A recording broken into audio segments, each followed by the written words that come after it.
Welcome to Computer Science 4300. Hopefully everyone is in the right place. We had a little bit of an issue earlier with someone misscheduled. So everyone here is for this class, Computer Science 4300. That's great. Welcome. I'm very excited about this course every time I get to teach it. I hope you're excited to take it. Just to let you know right off the bat, and I've already said this to most of the people here, this is going to be lecture captured. So there's a camera recording me, and there's a camera recording the screen, and I will edit those together so it's just one video, and that will be posted to D2L and to YouTube, and I'll have links and I'll explain all of that in a minute. So if you do end up missing a class, it's okay, that video will be recorded.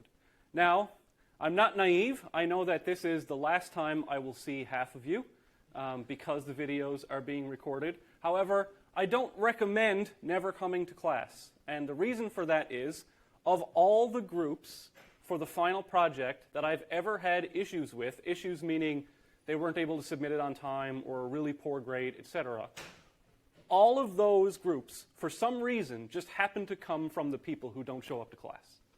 So I don't know if there's a correlation. Like, you can still completely learn the class from the videos, but the people who are here interacting, asking questions are typically the people who do best in this course. So I'm not saying don't show up to class, but if you miss a class, you'll be able to watch the video. All right, so I'm going to just go through all the information that I have, that I've posted to D2L. I'll go over the syllabus, and then I have a sort of intro lecture, but there's not much actual content being given out. This is, just your standard welcome back after summer sort of lecture. So I'll just read all of this, and the reason I read through everything is not because you can't read, but just to make sure that I've said it out loud so I can spot any mistakes that I've made, because there will be a few. So this is the D2L page. I have posted the Discord link. I'll get that in a second. But the first post is this welcome post, and we'll go through that.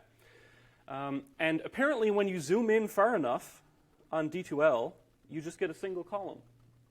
So interesting. So hello, everyone. Welcome to COMP4300, Intro to Game Programming. First of all, it's not really an intro to game programming. It's more of an intro to C++ game programming. I'd say intermediate game programming. A true intro to game programming would maybe be like a first or second year course, but we don't really have that at this university. So it's called Intro to Game Programming, but it's really Intro to C++ game programming. Our course this term, of course, will be in-person lecturing, and here is all the info that you need to know. So it is Tuesday and Thursday, so twice a week from 10:30 to 11:45 in this classroom.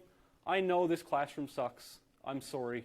I tried to get in a different classroom, but all the nice classrooms are booked. I tried last year to get this booked for this year, and I still couldn't get a better classroom because I don't know why. But anyway, we're in this classroom. Luckily, you don't need to write any exams on these crappy desks. It's just programming, so sorry, but that's all I can do. First class is today. Here is a link to the Google Spreadsheet. I will get to the Google Spreadsheet in a bit, but that spreadsheet is essentially the class schedule for the entire class. If you just use that, you can get all the information that you need to know. So all course content and lecture videos will be posted to D2L and YouTube. All course content will be conveniently linked on a Google Spreadsheet, which is updated after each lecture during the term. Now, I say updated after each lecture. That does not mean immediately after each lecture. So depending on how busy I am, what else I've got on the go, it may be a few days before those lecture videos go up, are actually edited and put on the website. So that's another benefit of coming to class is you get the announcements, you get the information sooner than people who wait for the video. At the earliest, the videos will go up the evening of the lecture. That's when I typically try to get them done.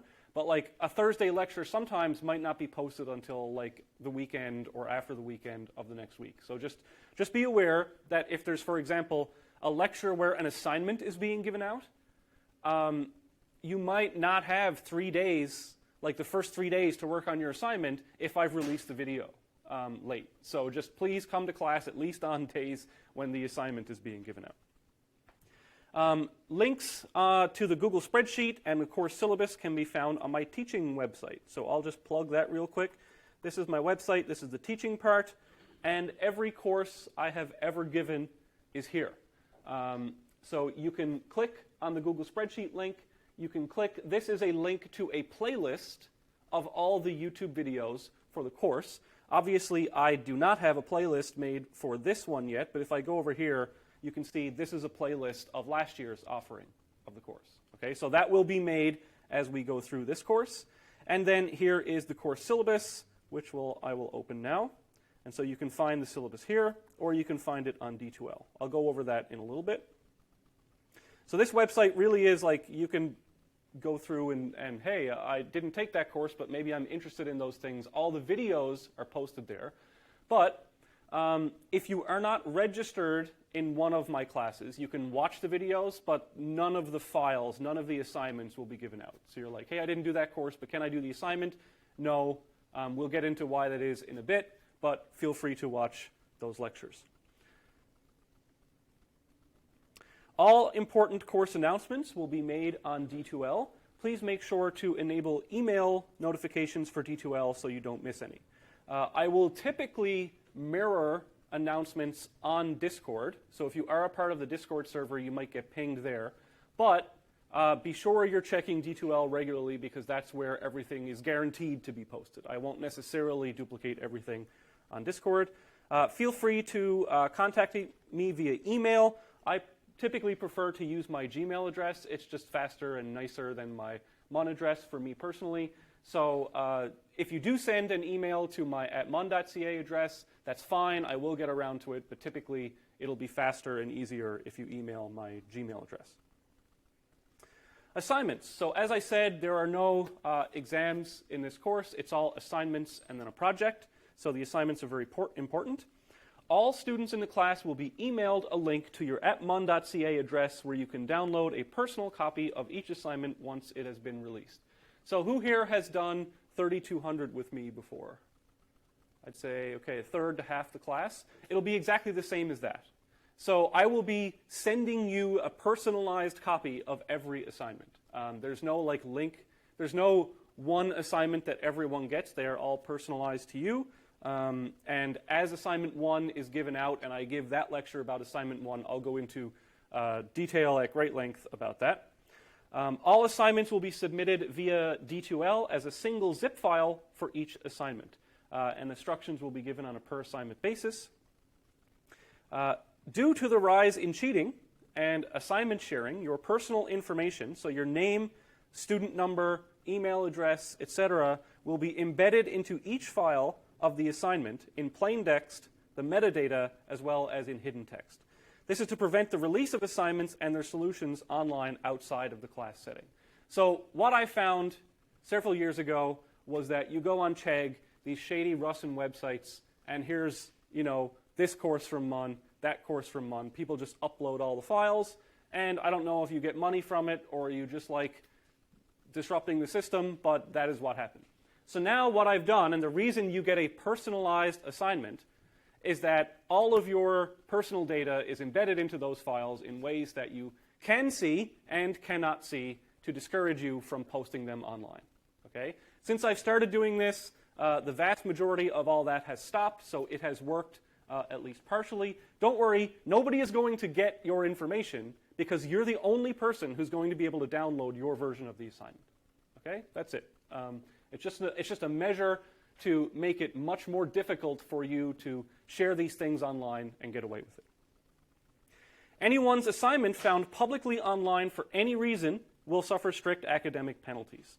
If you use GitHub to work with a partner, which you are completely free to do, just set the repo as private. That's all. Okay? So just make sure that your code is not accessible to the public, and that's all that I care about. All assignments will be done using C++, SFML, and IMGUI. So SFML is the simple and fast multimedia library, and IMGUI is the immediate mode GUI library. If you've never used C++, SFML, IMGUI, don't worry. Very few people have used these libraries, and they get through the course just fine. I'll have a complete tutorial on how to set that up. It works in Mac, Linux, Windows, so no matter what you're using, I would not suggest trying to use a Chromebook for this class. And right now there's a permissions error in the senior lab. but as soon as they fix that, like in a day or two, you'll be able to just download these assignments and run them in the lab as well. So you don't even need your own computer. You can just go to, I think it's 2036 in the engineering building and do the assignments with your partner right in the lab if you want to. Very important, no use of ChatGPT, Copilot, or any other automatic code generation software is allowed in this course for the completion of assignments. I will be treating any AI-generated code that is submitted as cheating and will pursue very harsh academic penalties for its use. So I think you'll find over the course of doing courses with me that I'm pretty chill unless it's cheating. Okay? If you're like, hey, my dog died, my dog ate my homework, I have a cold, I sneezed last night, whatever, like it's fine. But just don't cheat. There's never an excuse for cheating. Okay?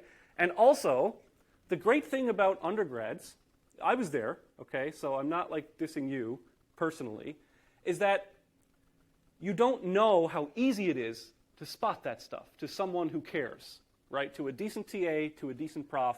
It's like reading text that's written in a very strong Newfoundland accent, and then there's one paragraph that's William Shakespeare. Okay? It's like, it's pretty trivially spottable by anyone who's actually paying attention, and we do pay attention. I have a really good TA, and I'm going to be looking at stuff as well, so just don't use ChatGPT. Now, I understand you're going to have, like, Visual Studio has, like, IntelliSense or whatever, where it just, like, completes the line of code if you say, like, vector dot. You know, it's going to probably come up with pushback or whatever. That's fine, but please, I implore you not to use automatic code generation. And I'll get into a bit more of that when we get to the lecture portion. So I also have a Discord server, which you can join to discuss the course. This is completely optional. It is not required, but it's usually beneficial. There's usually a bunch of discussion that goes on there. You can meet people in the class outside of the class setting. You can try and find a partner for your assignments or a group for the project, etc. And important things I do announce there as well. Just be aware that assume that security and like personal info is non-existent on Discord, okay? Because that's a third-party company that the university does not control, and so that's why it's completely optional. I think it's a great service, but just assume that anything you post there is publicly viewable, all right? The Discord link is posted up there. I've hidden it, but feel free to join. Don't share the Discord link with anyone outside the class, please. And if you do join the Discord, make sure to just change your name to something, even just your first name, so I like know who it is. Because, getting oh my God, I forgot to submit my assignment from like Blaze at 420, it's hilarious, but I need to know who you are so I can actually solve your problem. So just change your server name so I see who's messaging me. Yeah. That's it for the Discord. Oh, that link expires every week. So just click it and join it if you're going to join. And if the Discord link expires, just let me know and I'll replace it with another link. Lecture delivery information, I've already gone over this a little bit. All lectures will be delivered in person. All lectures will be recorded by MUN's in-class lecture system. Lecture videos will be posted to D2L as well as YouTube. I just find YouTube easier to watch. And in YouTube, I can put little chapters on the timeline so you can like skip forward to the part that you are trying to get to, because just looking at a timeline of like an hour and a half video or an hour and 10 minutes, whatever it is kind of daunting. Is that a question, or are you just, okay. All lecture slides will also be available on D2L. So all of my PowerPoint slides that I give you, or that I give here, will be posted as PDF files. So if there are videos or animations, you won't see those in the PDF, but you'll get all the material as a PDF. So you do not need to take physical notes if you don't want to. If you do want to, then that's fine, but just to let you know, the PDF files will be there for you to download. Important is that we will not miss any scheduled lectures in the course. If there's a school closure, or I get sick, or there's a snow day, or whatever, which very frequently happens at MUN, this is one of the most annoying things as a prof, is a snow day. Not because I, necessarily want to go to work every day, but it completely disrupts the class. If you look at the schedule, everything is so nicely, packed in there. And if we miss a lecture, it just destroys the schedule, and it's so much work to get it back on track. So we will not miss any scheduled lectures. If there's a closure, I'm just going to post the video from last year. If it's applicable, I'll post the video from last year. Otherwise, I will make a new video and then post that. Okay? So whatever the lectures are on the schedule, they'll stay that way until the end of the course, and we'll get all the content in. My YouTube channel contains, I don't make money off my YouTube channel, or yes, there's a little bit, but trust me, it's not like a second job. I'm not trying to get you to like and comment and subscribe and all that kind of stuff. My YouTube channel contains lecture videos of previous offerings of the course. You are free to watch those videos, but do not assume that all the info in those videos is accurate or up to date. Course materials and assignment descriptions change every term, so you cannot rely on those videos to learn the course material. Okay? Yes, there are some videos there that talk about vector math and stuff like this that hasn't changed since Pythagoras invented it or whatever. But if you see a date or something, hey, it's due on this day, that's talking about a previous year. So if you do end up watching some of those videos in advance or something like that, just realize that those can change.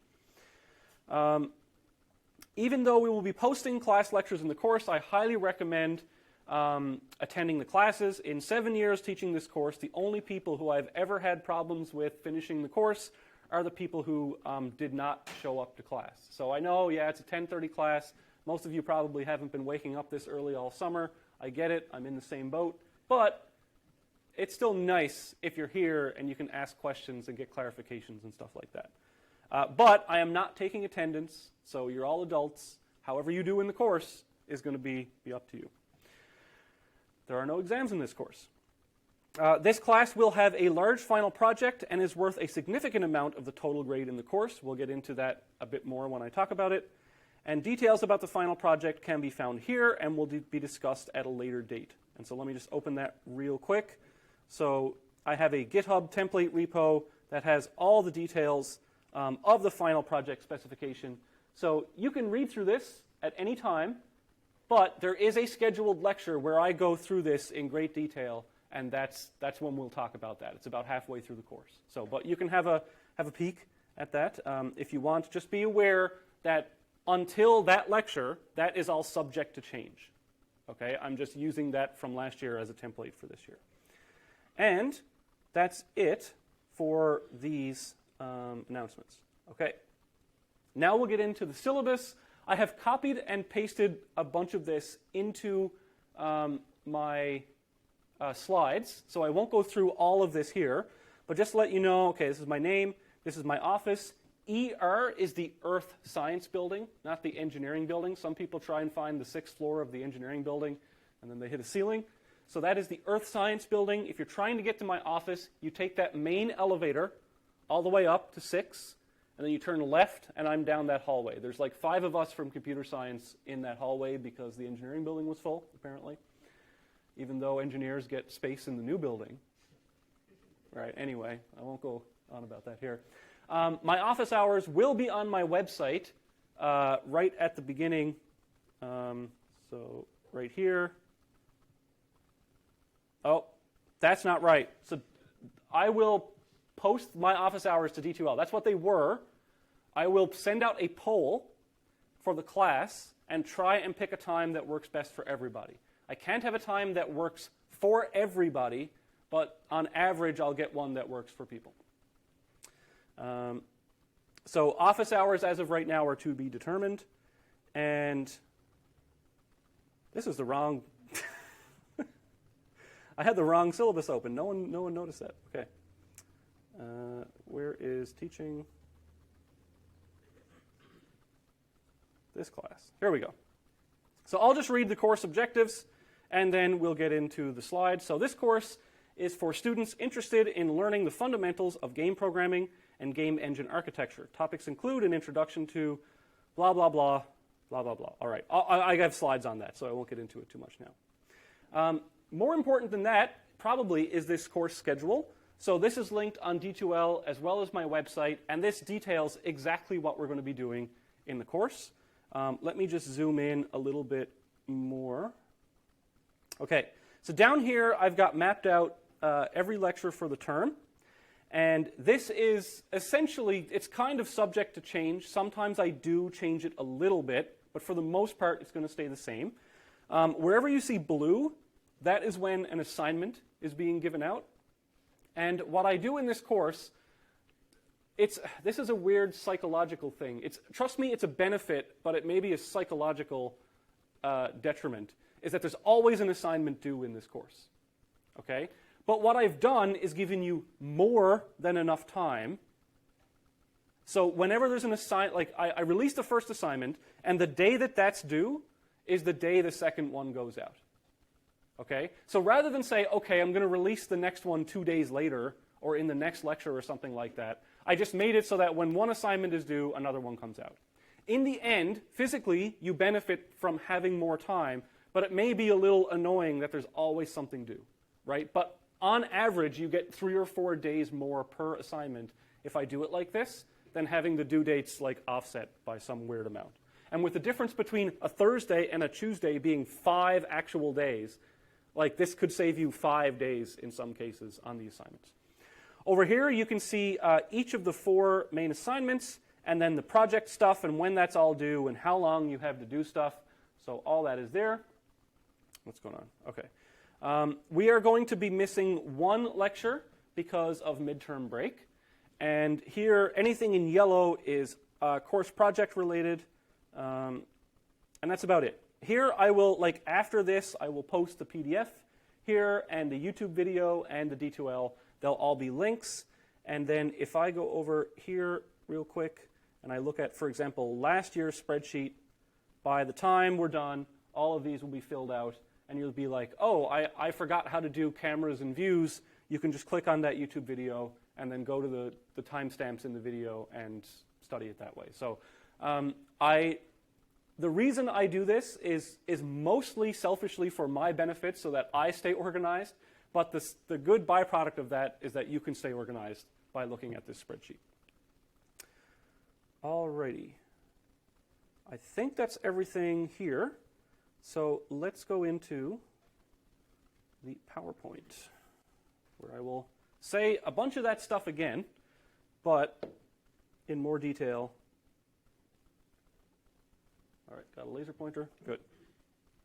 So this is lecture number 1, and as I said before, if it ever appears as a PowerPoint like this, I am going to release that as PDF slides that you can download. So intro to game programming, let's talk about this course a little bit more in depth rather than just the admin. What is this course? This course is the programming that makes video games possible. Okay? It is game engine and gameplay programming and all the topics that make that up. It is going to be done in C++, SFML, and IMGUI. We will have great length discussions about that. And I think the course is fun. And although you may not think that during the term, when I talk to people later, they're generally pretty happy that they took this course and the way that it was taught. So I hope you feel that way as well. This course is not a game design course. It is not a game development course. And it is not a game engine tutorial course. So we're not talking about Unity or Unreal or any of that kind of stuff. Why is this not a game design or development course? Because game design talks about like, okay, what's an idea for a video game, right? This is not going into, say, designing Mario as a character or story for an RPG or designing game mechanics and stuff like this. It is not a game development course because we're not going to be talking about like 3D model animation or making music or any of that other stuff that isn't programming. We're going to touch on it a little bit to know enough that so then we can talk about why the programming is important. But this is not, I've seen someone, hey, I'm taking your game design course. I know they probably don't mean it in that way, but just to let you know, the terminology is important, and this is not a game design or game development course. I am giving you, so I'm kind of like the boss or the team lead at the game company. Someone else has designed the game, and now I'm giving you the spec of the game to implement, right? So that's the level at which this course is being offered. And again, we'll talk a little bit about why game design decisions matter when it comes to programming, etc., but not in any great detail. This course has no quizzes. This course has no exams. But what this does have is programming, right? I am a firm, at least for myself, believer that you do not know something until you've implemented something, right? Think about it. How many books on how to ride a bike would it teach you to ride a bike, right? You could read 100 books on riding a bike and then get on a bike and just fall on your ass, right? Some things just require experience, and I believe programming is one of those things. You know, what's that saying, like, the beatings will continue until morale improves. I think that is very true of programming. You will suffer, but morale will improve, and you will be better at the end of it. So lots of programming. I would say that on average for a fourth-year course, this course is like slightly more work than other courses. But we don't have exams, we don't have quizzes, we don't have all that nonsense. But even though it looks like a lot of work, like I just scrolled through the project requirements and it was like 10 pages long, like half of that is already done in the assignments. So like assignment 2 builds on assignment 1, assignment 3 builds on assignment 2, assignment 4 builds on assignment 3, right? I'm going to give you a bunch of skeleton code that you have to fill in, etc. So there's a significant overlap between assignments, and there's a significant overlap between assignments and the project. So for example, when you start the project with your group, you take whoever's assignment 4 was the best, copy and paste, and then start editing. Okay, so you've already got dozens of hours of work done on your project before you even start it. There is a lot of programming, but it's very rewarding. Okay, if you are doing 5 or 6 courses this term, I don't necessarily recommend this course. And I'm not the prof who says, hey, you know, only half people are going to fail, or are going to pass the course. I think that's a complete abject failure of professordom when you say stuff like that. I can count on one hand the number of people who fail this course in 7 years. I'm not saying it's going to be an easy pass. It's just I do work with people to try and get the passing grade in this course if anything goes wrong. But there will be a crunch around exam time because I've made the project due on the final day of exams, the last day that I can possibly give you. And someone will say, yeah, but I mean, we're supposed to be studying for exams during the exam period. And then I say, okay, do you want to do the day before exams start? Right? Okay, never mind. Right? So it's just due on the last possible day that I can make it due and still have the 3 or 4 days needed to mark the assignments or mark the projects. Many, many students have completed this course with absolutely zero knowledge of C++ beforehand. Hand up if you have at least compiled a C++ program. Okay, about half the course. That's pretty typical. There apparently used to be a C++ course at the university. It has never been required for this, but the last time I sort of polled the class, about half the class had done that class, which was nice, but trust me, you won't need that course to do this course. Modern C++ is actually pretty nice. The next 2 lectures, 2 full lectures on C++. So I'll get up here and I'll talk about C++, and then I'll actually add a whole hour of me live coding tutorial at the end of those lectures. So they'll be super long, but the live coding is like this extra bit that you can watch if you want. Assignment 1 lecture will also have a tutorial on how to set up our development environment for C++, SFML, and IMGUI. And as I said before, this will work in Windows 10. If you're not using Windows 10 or 11, I would suggest getting Windows 10, not necessarily 11. 11's a bit annoying, but it'll work in Windows, Mac, and Linux. I would not suggest trying to do this with a Chromebook.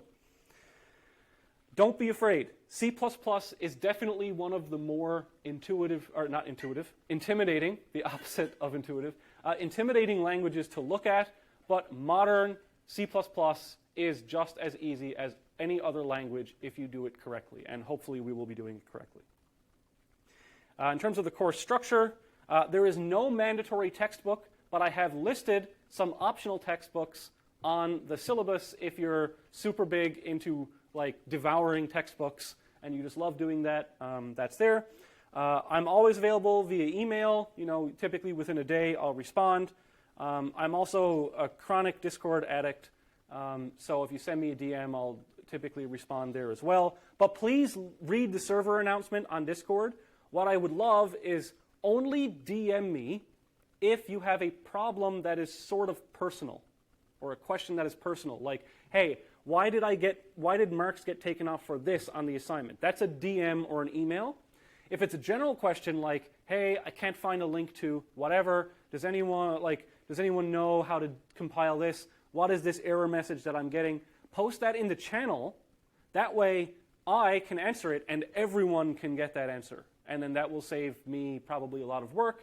But also sometimes by the time I see it, someone else has answered it.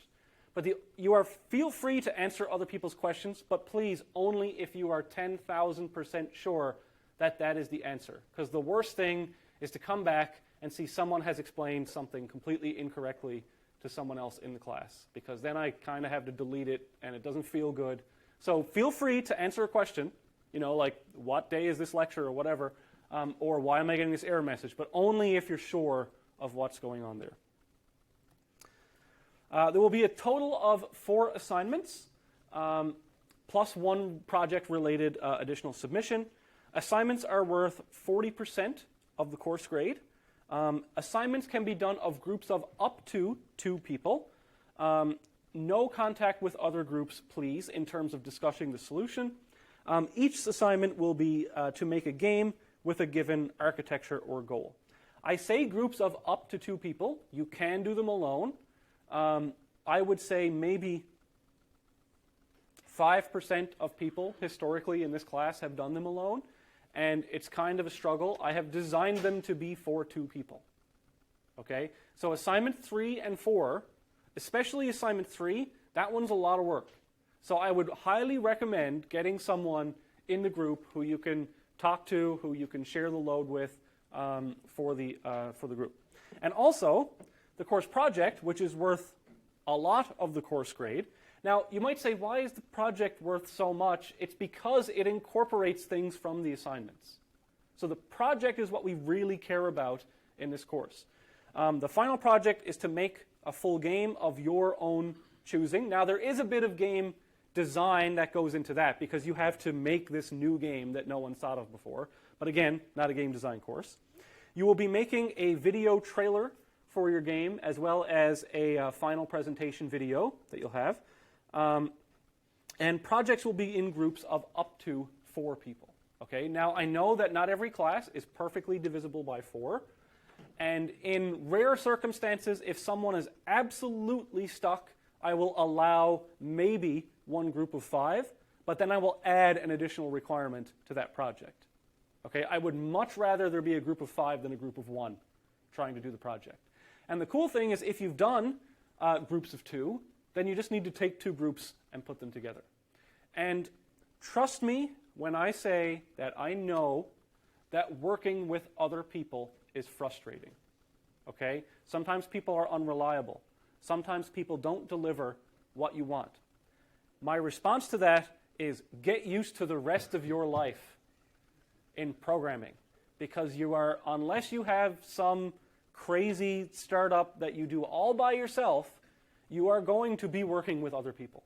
You are going to be shockingly impressed and depressingly disappointed by people that you meet in your life, maybe in this class. Hopefully not the disappointed part. People will surprise you with how much they can do. Okay? If you know somebody and maybe you don't think they're a good programmer or whatever, maybe that's your chance to teach them a little bit and they'll become a good programmer. No one here was born a great programmer. Okay?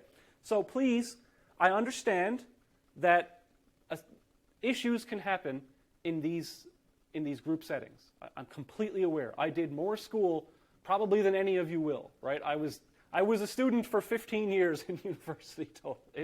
I did a lot of group work. Yeah. How difficult would the final project be in group 2? Twice as difficult. Not necessarily twice, but like it's designed to be split up among 4 people. I have had people. Last year there was 1 group of 2 and 1 group of 3. The group of 2 was particularly good.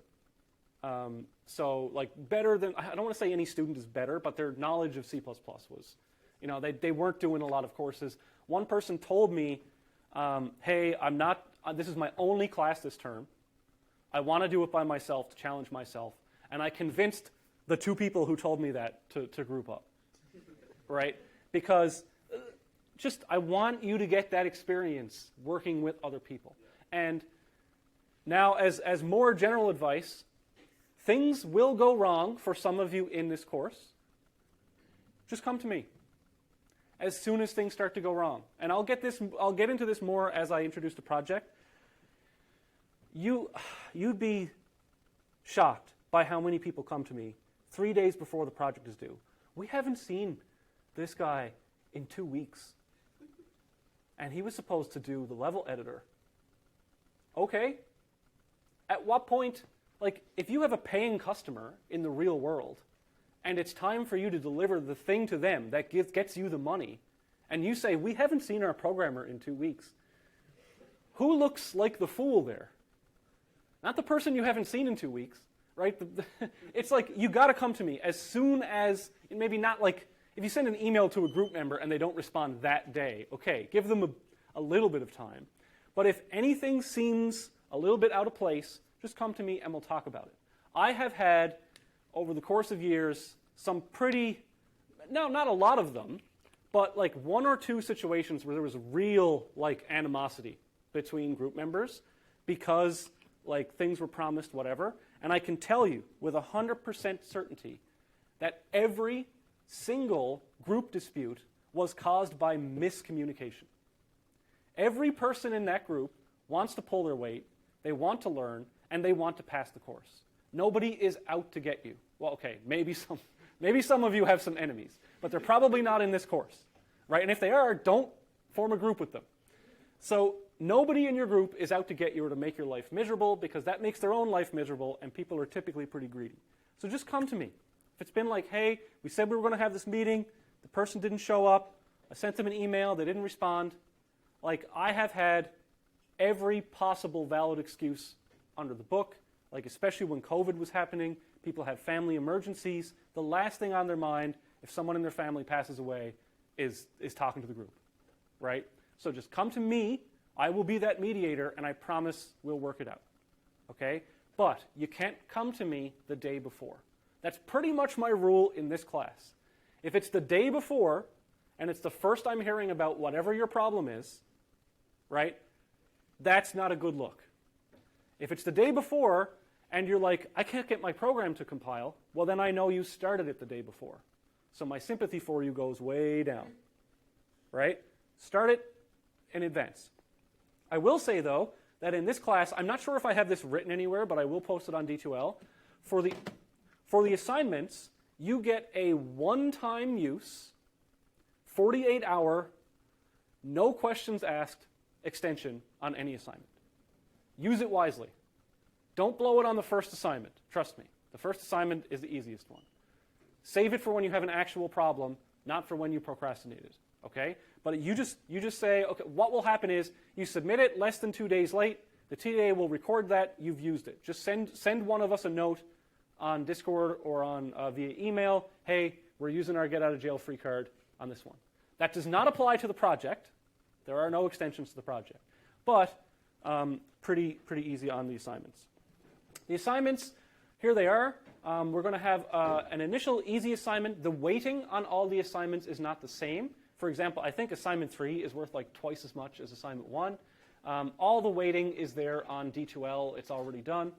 And so the thing that is going to scare you, but promise me it shouldn't scare you, is that you have to pass the project to pass the course.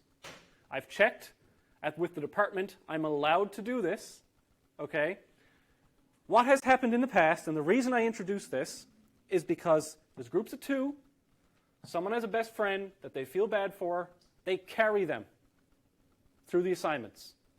And it used to be 50-50. I had a group pass in like 95% in all the assignments, and then be like, oh yeah, we only did like 20% of the final project because that's all we needed to pass the course. No. The final game is what matters in this course All the assignments are just to get to the final game, okay? I have never had a case in this class where someone passed in some hot garbage of a final project and they just immediately failed. We've always been able to work it out. Not always. There was one group that just said, two of them just said, okay, I'm fine repeating the course. It was real weird. But just it's treat it as a final exam. You can't not show up to a final exam and then complain that you didn't pass the course. Essentially, this is the final exam of this course, right? But it is scarier to read than it is to experience. You're probably going to do fine because the requirements are so meticulously clear on the project that you'll basically know your grade before you hand it in. Okay? So I'm very, like, as demanding I am of you, I am more demanding of myself to give you clear requirements. Right? Something else you'll figure out in the real world is that requirements often suck and you don't know what to do. I'm trying to make that not your problem in this course. It'll be very spelled out exactly what you're going to get marks for. So that's what it is. Cheating and plagiarism, I do want to go over this again because it is important and it always happens. And statistically, 10% of you will still do this because I've given this speech every year and I still catch 10% of people trying to cheat. It's going to be group work. So try and keep discussions of the assignments and the project within your own group. Now, I don't mean that completely strictly. Like you're allowed to say, hey, you know, what did you guys do for the special weapon or the bonus in this game? That's fine. But don't be like, how did you guys do this part? And then send them the function. Right? I really want you to learn. The goal, believe it or not, here is for you to be better programmers, not for me to just torture you. And we'll be checking very closely for cheating and punishing it strictly. Like any cheating on any assignment is at bare minimum. The start of that is a 0 in the assignment. Okay? Like if there's any cheating, it's just a 0 in the assignment and then we go from there. So very, very chill unless it's about cheating. There will be valid excuses to miss a class, miss an assignment submission date. Maybe someone will come to me a week from now saying, hey, I had a problem with my student visa. I had to come in. Fine. Extensions for valid reasons are never a problem. I also understand that students sometimes have anxiety approaching professors to say that they have a problem. Maybe their group member is not pulling their weight, etc. I promise you, nothing you say to me is going to leave that conversation unless we've worked out like how we talk about it. And I'm not going to get upset with you if you pass in something wrong. I'm not going to get upset if you cheat. You've taken nothing from me. You have taken something from yourself. So while, yeah, it would be great and it would be a little disappointing if a bunch of people ended up cheating, it's really only hurting yourself. I can't stress that enough. And I'm about to give you some valid reasons why you shouldn't do that besides possibly getting caught. So what constitutes cheating in this class? I know that if you're watching back there, this is a little hard to read, but this is straight from the syllabus. Academic misconduct includes, but is not limited to, handing in material for evaluation that was done outside of you or your group. I will have some exclusions for that. Like, for example, on the project, I'll let you get shaders from somewhere else. Stuff like that. But I'll say it. If you're allowed to get stuff from somewhere else, I'll explicitly say it. Obtaining solutions from any non-class source, such as outside your group, previous course offering, Stack Overflow, ChatGPT, etc. Now, I understand that you're going to Google, how do I delete things from a vector? Obviously, that's fine. Like, you know, I don't want to say use ChatGPT for stuff like that because it's going to give you a bunch of other code surrounding that I don't want you to use. And I do know, I'm not stupid, that as soon as you get a real job, you're going to be using ChatGPT every single day, multiple times a day to help you. But you need to know where, like, how it can help you. Like, if you don't know any programming, you can't just use it to make these games, right? You've got to know where these pieces go. You've got to know how to debug it when it goes wrong, and this is your chance to learn that. Sharing assignment or exam questions, we don't have exams in this course, outside of the course for any reason, including assignment sharing websites or online repos such as GitHub. If you do post your assignments to any of these, like, you know, Russian websites that give assignment solutions, I will pursue legal action for that. I have in the past submitted DMCA takedown requests, like when people refuse to remove their stuff from GitHub. I don't want to have to do that. Just keep it private. That's it. Or reverse engineering any obfuscated solution code. That's more for like my JavaScript code in 3200. If you're able to reverse engineer the binary solutions that I give you for this course, then you don't need to be in this course. Okay. All assignments will be personalized and sent to you. I've already said that. Any files leaked to other groups online will be traceable back to other students. And we have large repositories of past assignments that we do code difference checking with, right? So we will see, okay, this assignment is character for character the same as a person with the same last name who did the course 3 years ago. We had that happen. All right. We periodically check, we search online in GitHub. I have a Google spreadsheet of all the forgotten repositories or people who have made their repos public. Some of them have been removed in the past. Ensure they're private, and you cannot release any of the source code that you wrote for this class, or really any other class, unless a professor has given you express written permission, because this is not an open source class. I love open source. I have a lot of open source projects, but the class is not open source. It is copyrighted code. Please do not release that. Now, I do have a slide later, but feel free to make videos, take screenshots, all this sort of stuff to add to your portfolio that you submit with your resume, etc., but just not the code. If you need to show the code, like the HR person looking at your resume doesn't know how to read that code anyway. Later on, if you're in a tech interview and they ask to see the code, you can show it privately, but please keep the code private. All right. Here's another reason why you shouldn't be cheating, and this kind of, unfortunately, uniquely applies to this year of students. What is Dave talking about? Maybe some of you experienced this already, maybe you haven't. 2 years ago, I literally had companies calling me asking for student recommendations because they had several positions unfilled and they needed to fill it up. Verifin, for example, was hiring like 50 people at a time, hand over fist, and they wanted people. In 2024, the best students in my class there's just not as many internships. There's not as many co-ops. There's not as many. Has anyone done a co-op here or like tried to get one in the past couple of years? It's kind of brutal out there for co-ops. It's not as bad for jobs. And don't take this as like a depressing what have I done with my life sort of thing. It's just jobs aren't free anymore, right? You can't just walk out into a job unless you actually know what you're doing. Tech job in the St. John's market has gone down significantly in the past 1 to 2 years. Do you know when its height was? When you started in 2021. So use this course. Oh my God, believe this is an actual concept. To practice the skills that you will want to have in your career that you might be doing for the rest of your life, right? I know that there's a certain amount of bullshit in university. Trust me, I was there. Getting the piece of paper that says you graduated used to be a free job a few years ago. Now, it is the ticket to a good job, but is no longer free. Okay, you just have to at least go through the interview process and show that you know what you're doing. So here's the graph. COVID, I don't know why this is, or COVID, there was definitely a bubble, and that bubble popped a little bit, and now it's not to say that things are worse than they've ever been. Like, you're still way, way better off than people like 7 or 8 years ago when there weren't jobs in St. John's, maybe 10 years ago. But it's just basically gone back down to normal, right? So the bubble came with the jobs, free jobs, free jobs, free jobs, and now it's back to normal. That's all that I'm saying. There have been a lot of layoffs in the tech sector. This is just in 2024. Hopefully that graph goes down, but there have been a few high-profile cases of that. Venture capital is back to normal levels after this insane 2021, 2022 bubble.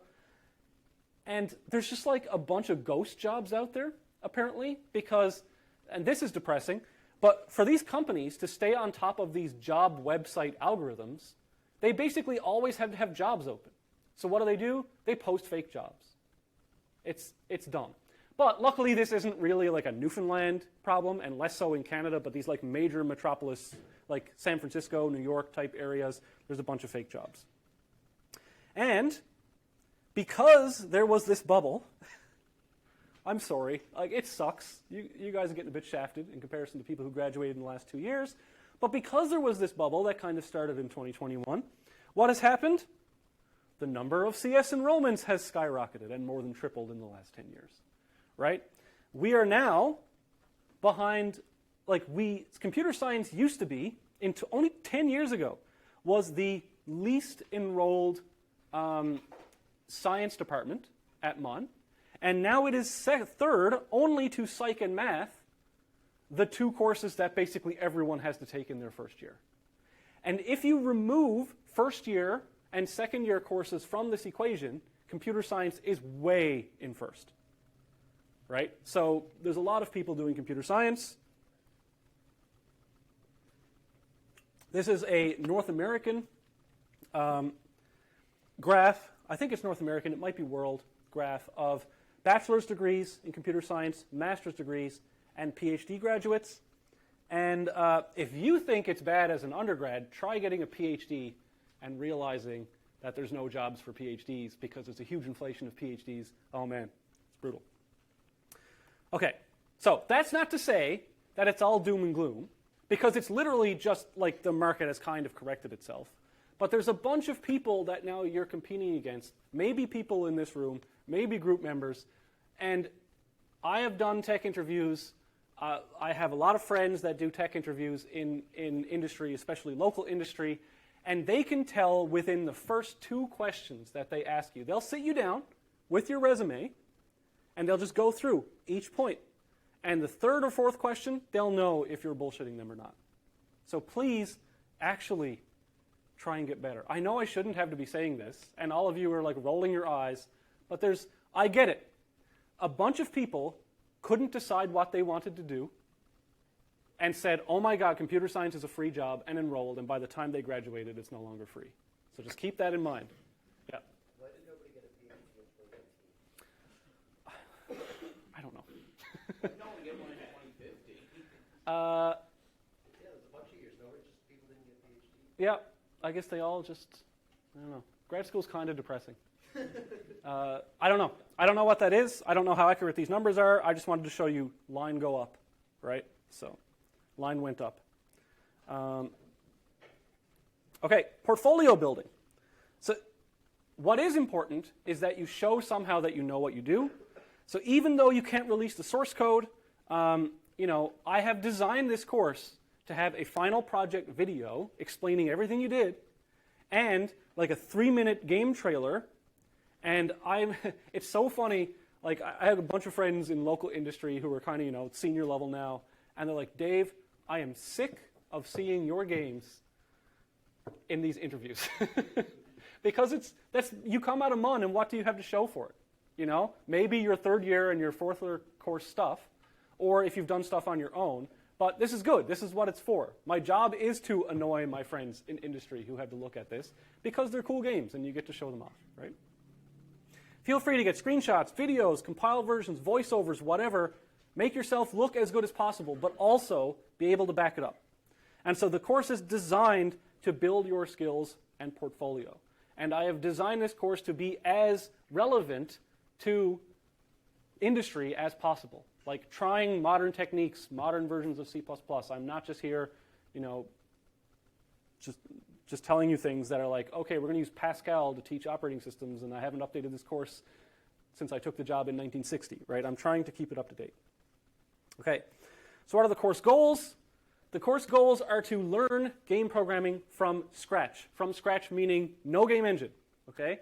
We're going to learn the ECS programming architecture. That is an entire paradigm we'll learn about. We'll talk about game programming patterns. So this is also sort of software engineering in a way, right? You can take some of these things and apply it to things that are not just game programming. We will also implement several different games. I have a little video here of something, this is not one of the assignments, but something you'll be able to easily do by the end of this. And I know you're like, okay, he's jumping around. I can do this in any game engine. But there are so many cool things you can do very easily using the ECS architecture that we're going to develop in this course. Like being able to drag around these blocks in real time as you're jumping on them, which is something I still haven't actually seen in a game, is like 10 lines of code. It's so easy to do when you do it with the right architecture. Make for a fun game if you had another person trying to mess you up. There you go. Right? There's so many things you can do. It's very powerful. So there are many modern game engines. I'm going to have to go a little bit quick because I spent too much time talking about crazy stuff. But many modern game engine exists. There's Unity, Unreal, Godot, just to name a few.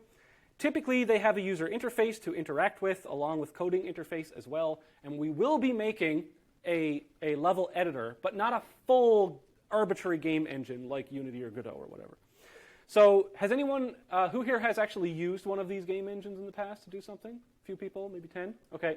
So here's sort of what they look like. You know, you go in, I can just draw a road, right? Usually, most of this game engine stuff is to deal with asset development. Like it's really easy to make assets and stuff, which is good because it turns out the programming of a modern game is really not the thing that takes the most time. It's building the assets that take the most time. So here are really cool things where you can like, I have this road, let me just move it, and trees pop in and out, all sorts of crazy stuff these game engines can do. Also, modern game engines you can use without really knowing programming because of things like blueprints, where you can do visual programming, where you take a variable like a color as an output or an input to a function and just drag a line. Those are really cool. We're not going to be using this. We're going to be doing it from scratch. We will not make a full game engine like this with all of its features, but what will we have?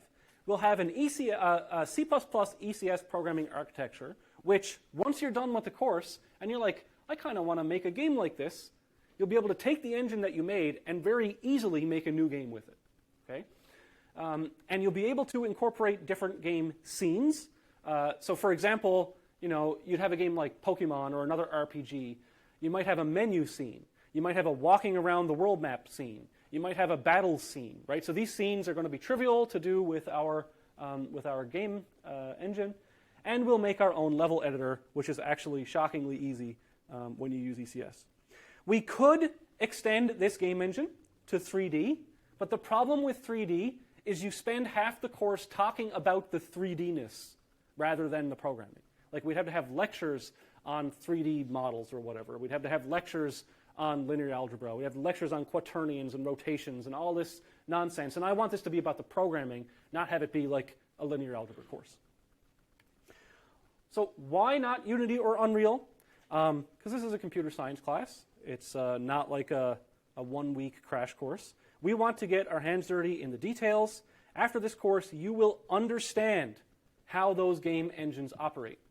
And you'll be easily able to use them, right?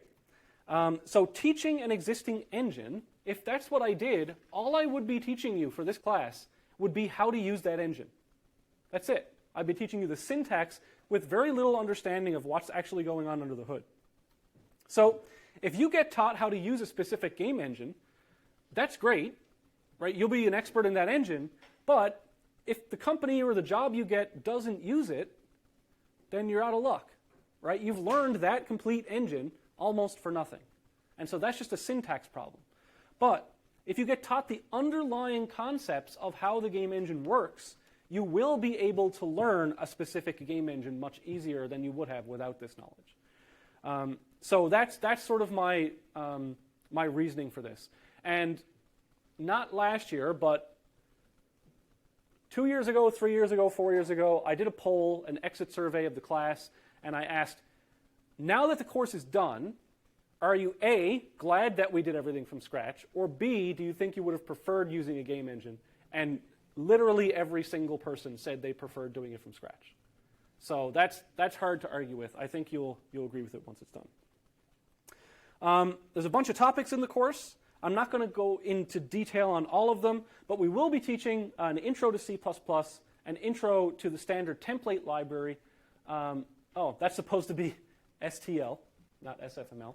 And we will be teaching the simple and fast multimedia library and the immediate mode GUI. We'll have a bunch of lectures on that.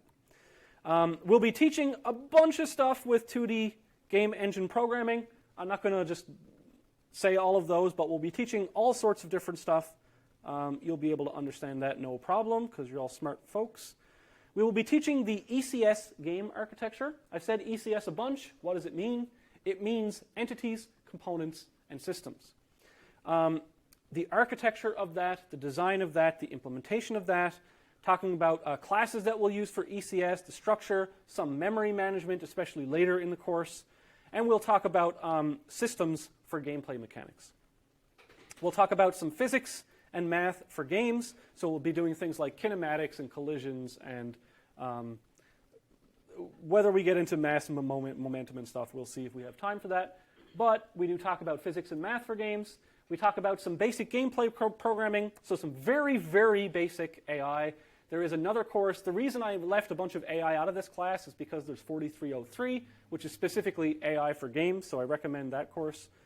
Entity interactions, difficulty setting, configurations, game events, triggers, inventory, weapons, saving and loading games, all this stuff. Like, you will find that in the way this course is taught, it should be intuitively simple, but there's a lot of work to implement it. Like, there's just a lot of grunt programming to do physics collisions, right? But you should understand it really, really well. So the plan of attack, I will introduce you to C++ and SFML. Assignment 1 will be the sort of, get the environment set up. Here's a very, very base one-file program, drawing simple sprites to the screen, reading from a configuration file, etc., getting used to C++, getting used to the syntax. And then, after the first assignment, that's when we'll introduce ECS and actually start making games. And then, while the course is not over, introduce new topics, and then make an assignment. So if you look at the class schedule, basically everything between the blue is what you need to know to do the next blue assignment. Okay? So that's how I've structured it. Now, this course is a very, from experience, finely tuned balance of efficiency, usability, and learnability. Why? This is not going to be the most efficient game engine in the world. Why? Because you're undergraduate students, not 20-year veterans of the game industry. Usability. You may not have used C++ before. I can't just give you a CMake file and say go nuts and figure it all out. Learnability. You've got to be able to learn this in the amount of time that I give it to you. It's a course. It is constrained. Okay? So I will introduce something. I will make it the most usable version of that thing at first, and then I will talk about how to make it more efficient afterwards. Okay? So typically when we see it for the first time, that will not be the most efficient way to use it. It will be the most usable way to sort of get you hooked on the power of it, and then later we'll talk about, okay, if you're going to actually make a game engine, this is what you would do. Okay, so just keep that in mind. So the easiest way of implementing something is taught first, and then we'll talk about it later if there's a better way. But there are always trade-offs. Computer science and programming is always, no matter what anyone tells you, there is very rarely a best way to do anything. Okay? It's always a trade-off between speed and memory, between efficiency and usability, between how solid the code is and when the deadline is. There are always trade-offs. And so we are going to make those trade-offs, but we'll also try and talk about those trade-offs. And there is no best way to do anything. And I will tell you that there are other ways to do everything that I'm about to say in this course. Okay? So please just keep that in mind. All right. We'll talk a little bit about ECS in the time I have left, but I'm going to have to rush through this a bit. It's just a very brief overview. Why use ECS for games? ECS are entities, components, and systems. What does that mean? An entity is essentially anything object. Any object in the game. So be it a player, a platform, a tile, a bullet, an enemy, anything you can see in the game, and even some things you can't, are entities. ECS is actually a software design paradigm or an architecture for software, and it can be used for all software, not just games, but is particularly good in games because of the dynamic nature of things that are happening in games. So in order to appreciate ECS, let's first look at object-oriented design.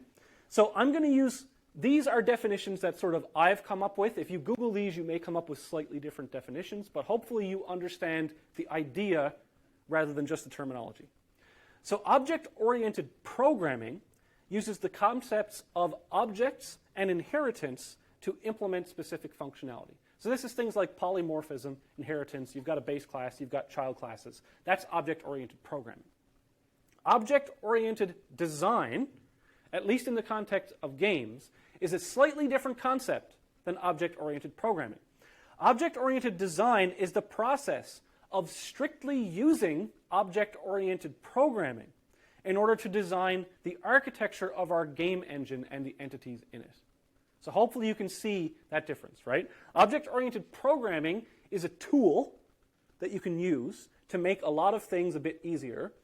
And object-oriented design is the process of using that tool to make your game engine in a certain way. Let's look at an example. Object-oriented programming and object-oriented design helps us manage data and code. So you've all taken those courses. I'm not going into an OOP lecture here, but just as an example, an entity is any object in the game.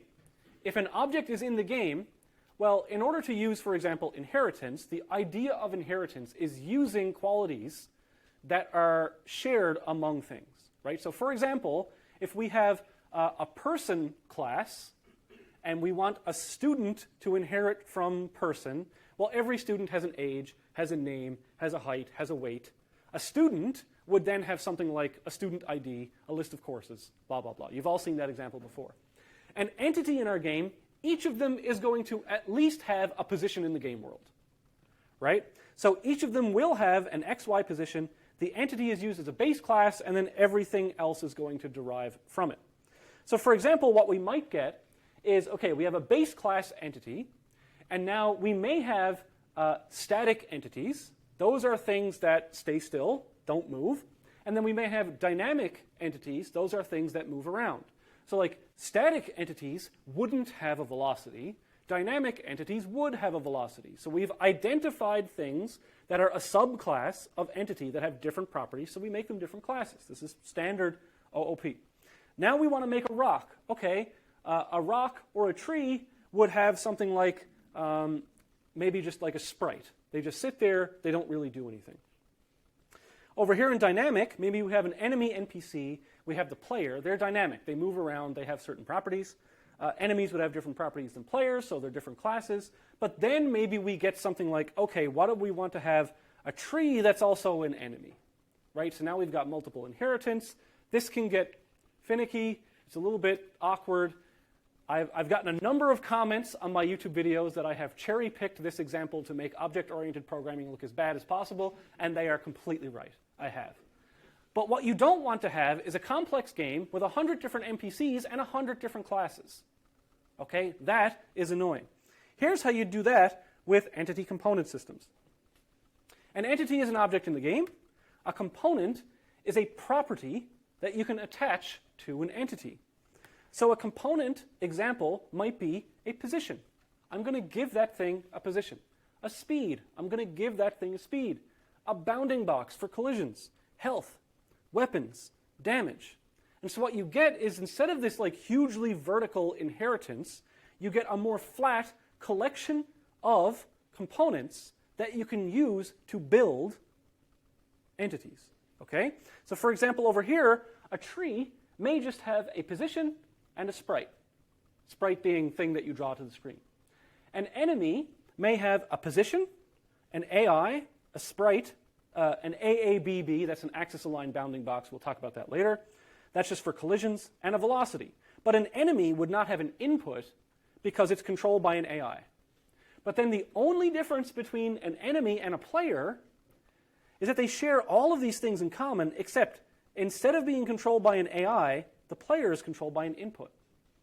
And the cool thing is, trivially, in these games, you could take an enemy, and then maybe you have like a mind control gun, where you shoot it with a bullet from the mind control gun, and you just attach an input component, and now the enemy is controlled by the input. Like, really crazy cool stuff that you can do with this. And again, I have cherry-picked this to be as nice as possible, but that's what illustrations are for. So ECS programming uses composition-based design, component composition.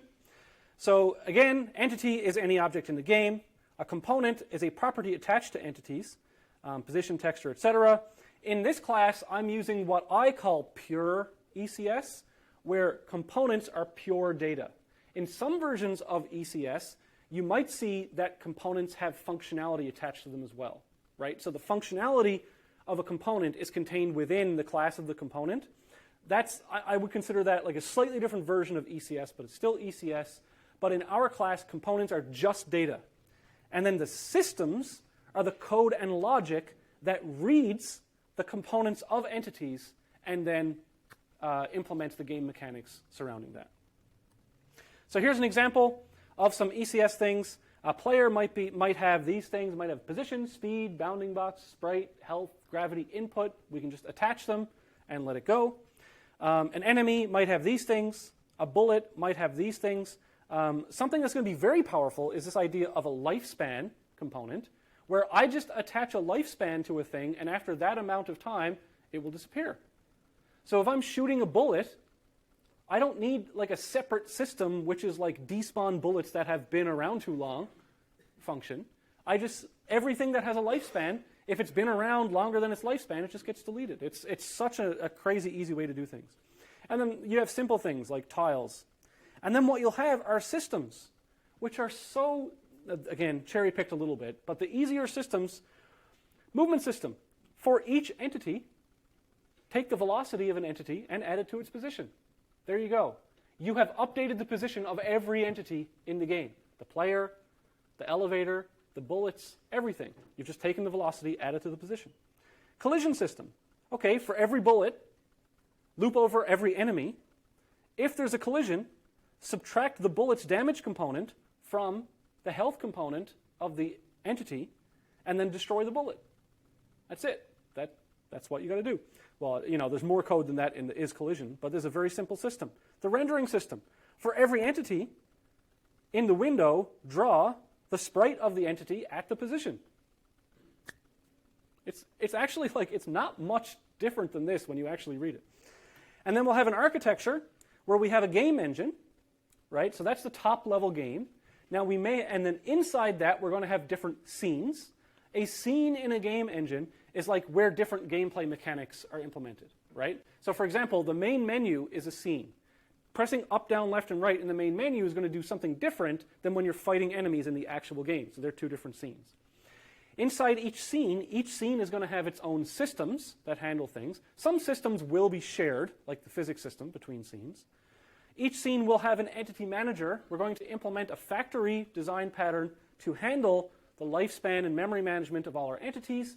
The entity manager is going to store entities, and the entity is going to store components. Pretty simple architecture, because it is simple, because we've made it this way. And then we'll get into details about all the UML diagrams and stuff. You don't have to write any UML in this class, don't worry. I just give it to you to show the architecture of